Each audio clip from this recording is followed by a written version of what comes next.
If you drive your car through a brick wall, at what point is your car starting to be wrecked? It's not 50 yards past the brick wall. It's right, things are starting to happen on impact where all that energy is. So the bullet popped open like a parachute. And then in service caliber. Let us embark on a journey to another time and another place. A place where semi-automatic guns had a revolver on them. There was no magazine fed in these days. We are off to South Carolina to take part in the Revolverfest. This is the inaugural event this year, 2025, put on by our good buddies at American Fighting Revolver. Bennett and I went down. We served about 1,000 cups of Ignis Lux coffee to the folks down there and had some good times and good laughs. This playlist, which I'll start here today, is going to begin with Chuck Haggard. Our friend William April called Chuck the legendary lawman. In the video that you're about to watch is going to be a block of instruction that Chuck does across the country explaining terminal ballistics with snub nose revolvers and short-barreled handguns. What does this tell you? It's going to explain to you which ammunition has good, better, best efficacy for terminal performance, i.e., when the bullet hits tissue. Let's see Chuck out on the range. We'll dig right in, and then I'll see you at the back end for a little more info. Here we go.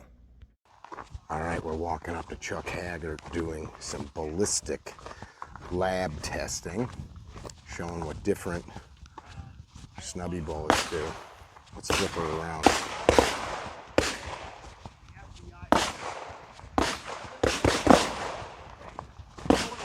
You just wanted to touch me.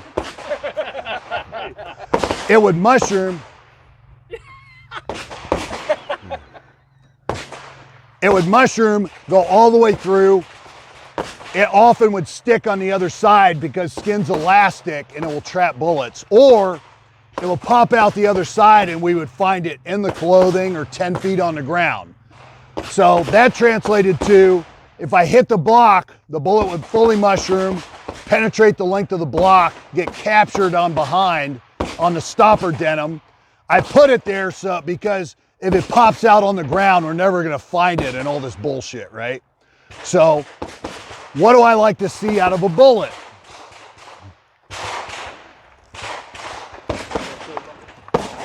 So round nose lead goes in. See where it gets a lot wider. Remember when I talked about the bullets fishtailing?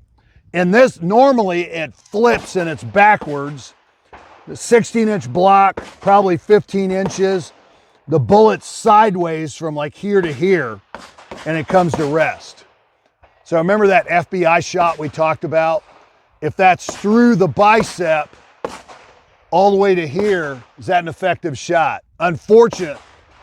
My friend Tony Patterson got killed on a drug warrant in 1994. Ramming the door, the guy shot through the door, bicep, armpit, lung, aorta, lung. He was dead before he hit the ground. So that's the bullet Colonel Askin said was a hairy-chested man killer. Other people will tell you, get you killed in the street. Is it sedate performance? Does it blow up gelatin? Things like that. But if it's accurate in your gun, can you see why guys like Askins would be like, you know what? That works pretty good. My wad cutter, you can tell, does wad cutter things. Everybody see that entry hole? Yeah. Do you detect that there's something different going on? Now, a hollow point, jacket of hollow point would make, I was once working on a dude and it was at the, like, we're trying to find the bullet holes in this guy, right? Like, okay, there it is, because it closed up. I'm like, young me was like, it must be like a 22 or something, 230 grain 45. Because tissue will collapse. So remember when I talked about bullet goes all the way through, gets trapped into clothing? What happened with our wad cutter? So, and you can see slight bit of, not expansion per se, but it's a little bit wider, right? Wad cutters don't have to expand to have good cutting effect, crush effect on tissue. So that sedate wad cutter from a 2-inch did what? It would go all the way through a fairly good sized dude, Clothing won't clog the hollow point. It's going to, like a hollow point can clog in clothing. A good one, like why did we stick with the Plus P Gold Dot 9mm? We never had one clog, even through like Carhartt coats and stuff, winter coats, always work good. So I'm looking for those parameters. Now out of a Snub 38, I don't have the horsepower to make a bullet mushroom and penetrate reliably. You get into Plus P, like the Plus P Gold Dot is pretty good at that, but you get quite a bit more recoil out of it. So if I want a low recoil, air weight, scandium gun, or like my LCRs almost weigh as much as a scandium's like 13 ounces, my LCR's like 14 ounces. It's close, right? I want a low recoil bullet that works for personal defense, winter clothing, no winter clothing. What do I get? I get that out of a wad cutter. Round nose lead does pretty good in something like this, right? So now denim isn't meant to replicate any specific, nobody wears 4 layers of denim, right? It's an engineering test because if the hollow point's gonna clog, it will clog on denim. It's a worst case scenario. Like one of my dudes had to shoot an armed robbery suspect. The guy was wearing, remember the big puffy Oakland Raiders coats? Oakland Raider coat over a Carhartt, Levi jacket, flannel shirt, long john shirt. That's a lot, but that bullet performs really well in 4-layer denim. Now, I have done a lot of experimenting, and I think with this material, the 4-layer denim isn't the same test as it is with organic FBI gel, because that gel is more liquidy. You can say this stuff's like rubber. So under 1,000 feet per second bullet, I did a little bit of practicing and testing and a lot of shooting. I do the 2-layer denim, 2-layer t-shirt for my heavy clothing. Yes. Is the ambient temperature right now affecting the performance? This is supposed to be temperature stable, but I will tell you, shooting at gun sight at 34 degrees and shooting it at Florida at 98 degrees, I did see differences in penetration. The warm block will show more penetration, right? So this is like room temperature where it really is most valid. We're right at the temperature where this stuff is pretty valid. Actual organic gel has to be 36 degrees. So you gotta refrigerate it, gotta have it in a cooler, gotta have the ice packs on it, get it to the range, can't warm up. Fair enough. There's a lot of stuff involved. That's why things like this, I have to use this. Mm-hmm. Make sense? Mm-hmm.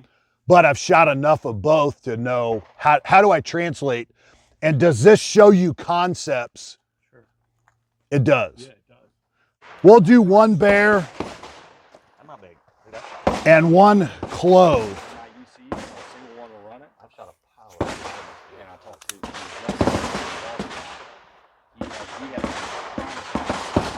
Everybody got eyes and ears, right?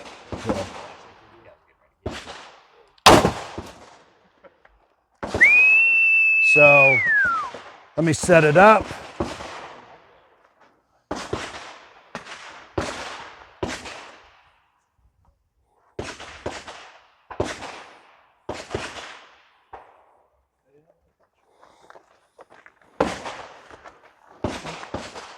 Sharpie? Nah, I'm good. He does this for a living. God dang, that's loud.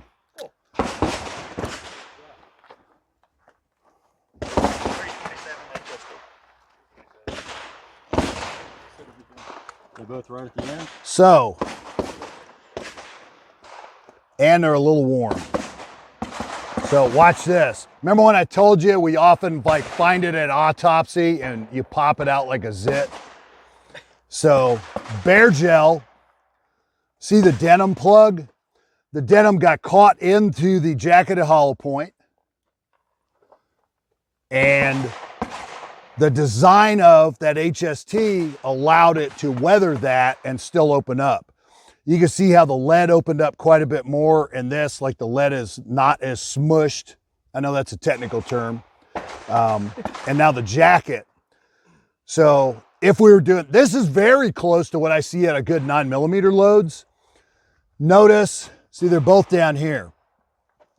See this one right here, how it turns instantly into a little funnel. We have temporary cavity that starts to peter out and the bullet continues to penetrate, comes to a stop, right? See, it instantly on entry opened up. It's like if you drive your car through a brick wall, at what point is your car starting to be wrecked?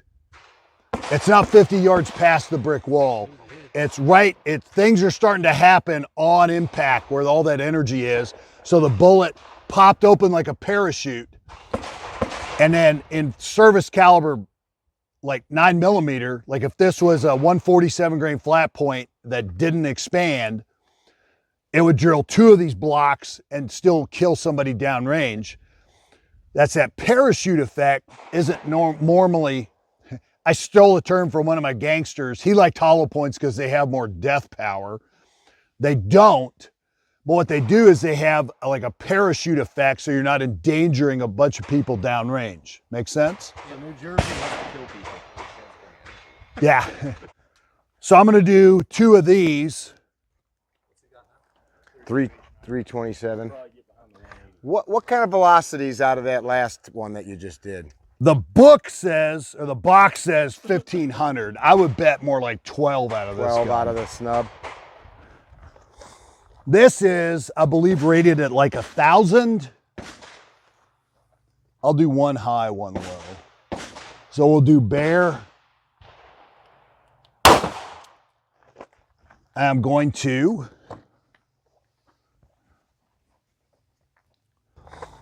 it's also when we get a few in there, it's like Ghostbusters. I don't want to cross the streams, you know? Youngsters have no idea. You old enough to know about that shit? Okay, so That's punch, isn't it? Yeah.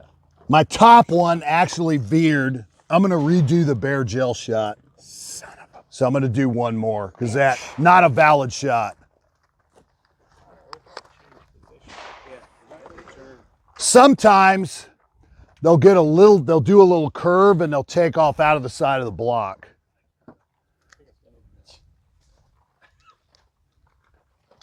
Good to know.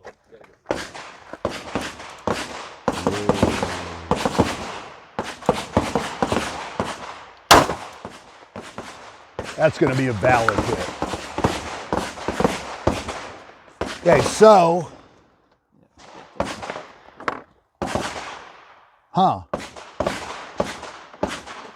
Is it the one right underneath the jeans? this is my heavy clothing. What I'm seeing out of a lot of 32 H&R is doesn't really open up that well. That's Hydroshock Deep, has a very aggressive nose, so it'll stick on bone like a wad cutter.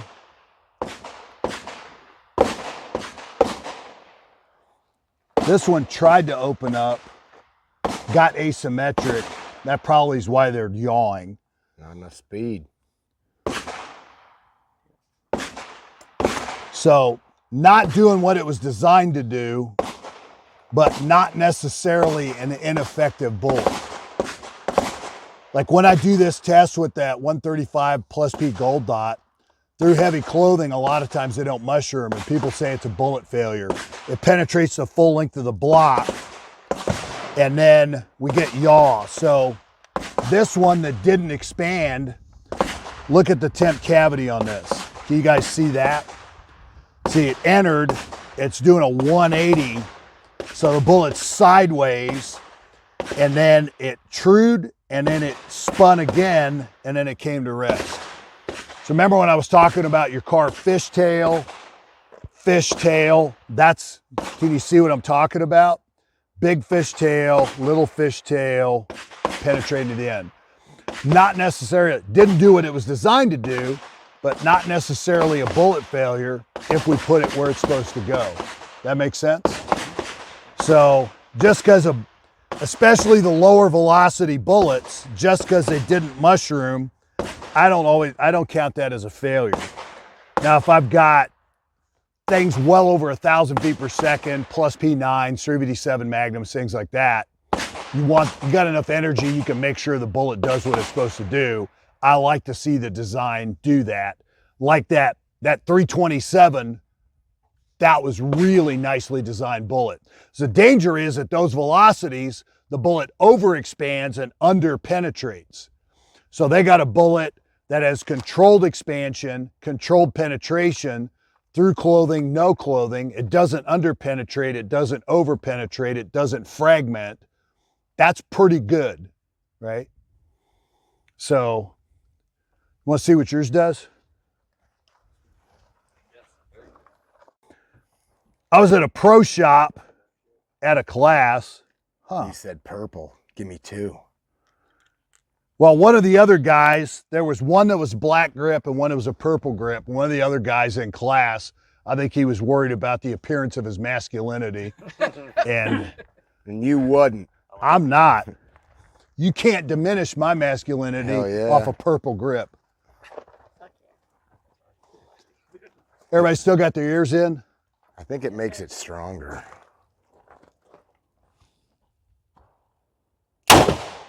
Fuck. That was muzzle blast. That was loud. Valid shot. So now I gotta go.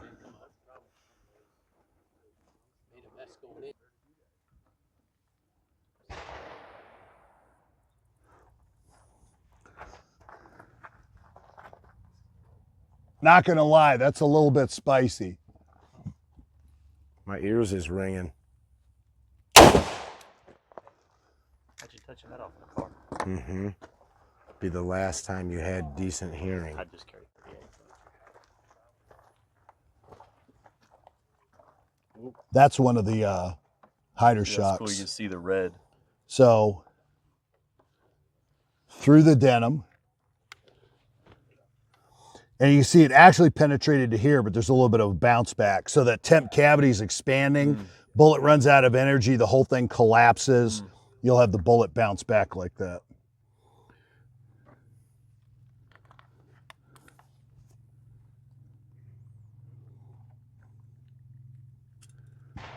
Doctor. That little red tip is probably in there somewhere. I see it. Shit's what she said. None of you guys got that one? Come on. We did. Jack. Did she? Did she actually say that? Not to me. So what the that post is supposed to do for the critical defense, critical duty is keep that hollow point from clogging because it's pre-clogged with a material that helps you mushroom the bullet.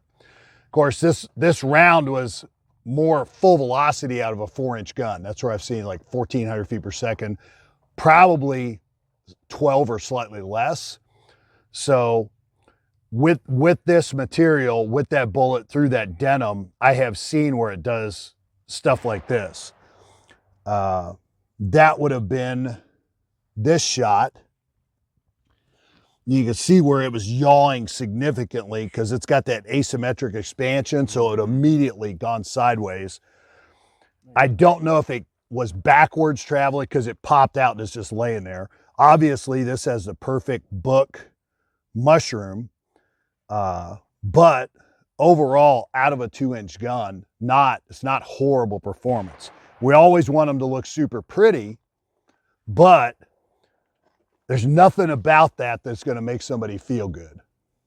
Do you think the juice is worth the squeeze shooting a 357 out of that short gun? That's a very personal decision. We talked about that. Go do a 5x5. So 5 rounds, 5-inch circle, 5 yards, 5 seconds or less. Do it 5 times in a row. If you can do that, you're controlling the gun. Make sense? Yeah. A lot of people, okay, so the other thing is, do you always get to shoot two-handed? No. Okay, so now what are you gonna do? You do it two-handed, try a 5x5 one-handed. I'd say dominant hand only, but if you can pull that off, you're definitely good to go. Make sense? We got to be honest with ourselves on our metrics. My friend Todd Green, he no longer with us, cancer got him, but he did a whole blog post on pistol forums, pistoltraining.com, feelings lie.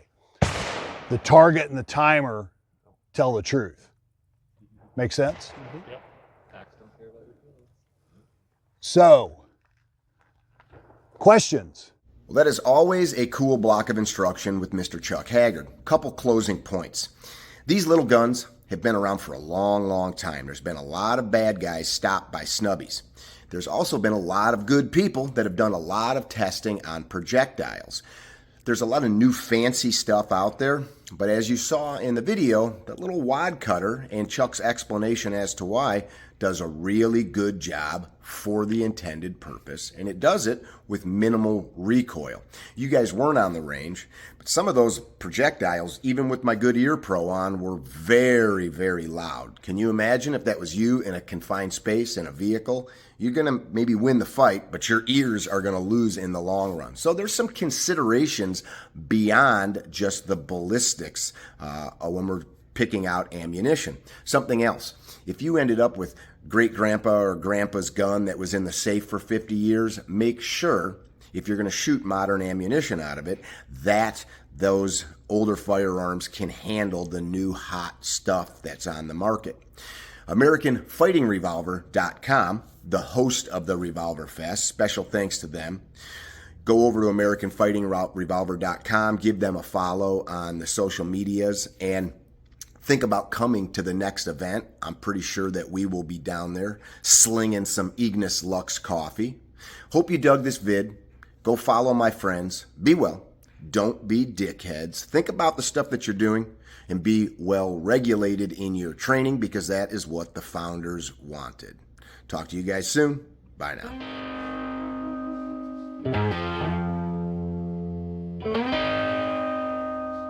now.